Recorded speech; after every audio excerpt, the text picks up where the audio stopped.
Hi, everybody. I am going to share my thoughts about the case study for this week. And the case study prompt, it asked us to imagine what it would feel like if we were to experience countertransference in this situation. And I definitely can imagine. However, I think that for a lot of women, especially those of us in education, hearing a scenario like this, we probably have been through something like this ourselves. And so um, I just know personally that if I was in this situation, I probably would encounter some countertransference. And so I think it's good to talk about these things and just to continue to reflect on how I would handle this in real time. So if this were to come up in front of me in this dynamic of specifically a son going to college and it being paid for by his parents, the daughter's not being able to go to school, and the parents kind of having some ideologies about women and what their role is in the family that goes against what I personally agree with.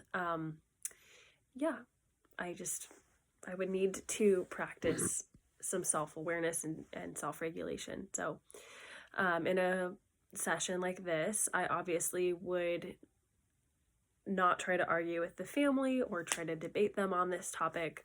I know that what I would need to do is probably take this conversation into supervision with my supervisor, or if I wasn't under supervision anymore, I would definitely talk about this with some colleagues and just try to process this in a healthy way. And I want to approach these kinds of sessions with neutrality and obviously empathy and curiosity. And it's my goal during sessions not to erode autonomy or harm to the family. And so I want to respect their worldview even when I disagree. And so, again, I would probably lean into a lot of curiosity, specifically around just their worldview and interpretation of gender roles. I think I would probably bring it into the room of addressing the research that I have done and seeing like changes in gender roles in society at large over the past 75 years. And I would get curious about how those societal expectations and those cultural shifts might be influencing their family dynamics. And I would obviously be curious about the different generational and gendered expectations of each person in the family. So I would probably use questions like, how did each of you come to understand your role as being a man or a woman in this family? Or what does fairness or equal opportunity mean to each of you? And I would specifically obviously go through each family member, and of course the girls would be included there to kind of give them their voice and allow them to speak freely about their experience, and hopefully that would naturally bring up some things, and Mary would be able to share, and we could kind of dive more into her experience, because I guess I'm feeling like I assume that she would feel unseen and unheard. And so I would want to validate and empathize her experience, and invite her into what it might look like to express that anger in a healthy way, and also in a way that her family can hear and digest, because